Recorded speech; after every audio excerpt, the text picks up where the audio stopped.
2NURFM, a broadcast service of the University of Newcastle. Back in my day, and Professor John O'Connor, we're just having a bit of a chat on there, and haven't things turned around and makes it very confusing for us? You're saying you had an issue with your son.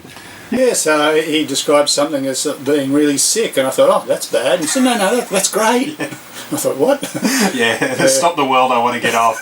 Back in my day. I need a new English training course. But it'll all change. By the time you know what they're talking about, sick will be bad. And you'll go, that's really sick. And it's like, ugh, that's... so, we will never catch up. We've just got to understand that they're moving ahead and... You've got to keep mixing with them so you can keep up to date. Exactly right. You know, the discovery of DNA, how many years ago was it now? Are we talking 20 years-ish? Well, it was not so much the discovery, but the ability to break it down into parts and actually read the code. DNA was known well before that. In fact, there's a wonderful story around the discovery. There was a double helix, and that occurred by Rosalind Franklin, actually, although she was a bit cheated out of that. But that was known, but the problem was how do you read this really long string of effectively 4 different characters? And that was only about 20 years ago they broke the first one down, but they're doing it faster and faster and faster. And that's actually opened up some new opportunities. So we're looking at storing digital images in DNA. So it bamboozled me, but that's why you're here, because what does that actually mean? Well, of course, we're talking about how fast technology and language changes. The same thing occurs with things like data storage. I read something the other day that the American nuclear weapons program is still controlled by 1970s computers with 8-inch floppy disks. Now, I find that amazing because I couldn't read an 8-inch floppy disk if my life depended on it these days. But the problem is, our memory storage has increased dramatically. On those things we call 1/3 of a megabyte. I mean, we write things that hold terabytes these days. And they weren't very reliable. The information could be lost after a while. We went to CD disks, only to find there are microbes that actually get in there and chew up the so-called indestructible CDs. Yeah. So they're only worthwhile for a few years, maybe a decade or so.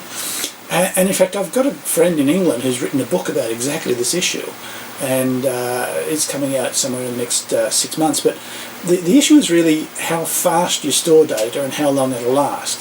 And there have been various ways of trying to do this with holograms and with magnetic fields and defects and even spark gaps, which is interesting. But the thing that has really sparked the idea of using DNA is that they now can read the DNA from bones that are 50,000 years old. Wow. And so they can go back and read Neanderthal DNA or Denisovan DNA, and that's that is tens of thousands of years old. So if you can do that, that'd be great if you could actually have as a memory device. And so that's where this proposal came from, a device to write information onto a artificial DNA. You create your own DNA. Yeah. And there, as I said, there are 4 characters in DNA. You write it in there and then store it away. It's not the sort of thing where you'd be reading and writing from your computer because it's a slow process, but what it is a great archival system. You could actually write it away and 50, 100, 1,000 years from now, go back and read it. And this is not just a speculation. They've actually stored some images using this process to prove that it can work. Of course, DNA, like anything else, can be damaged. In fact, our DNA gets damaged all the time by chemicals and by radiation and so forth. But we have repair mechanisms in our body to address that, and also error-correcting codes we've developed. So there are methods to get around even potential damage to this information storage. So we know of civilizations, the indigenous civilization has their storytelling down from years to years to years, and the American Indians going on from there.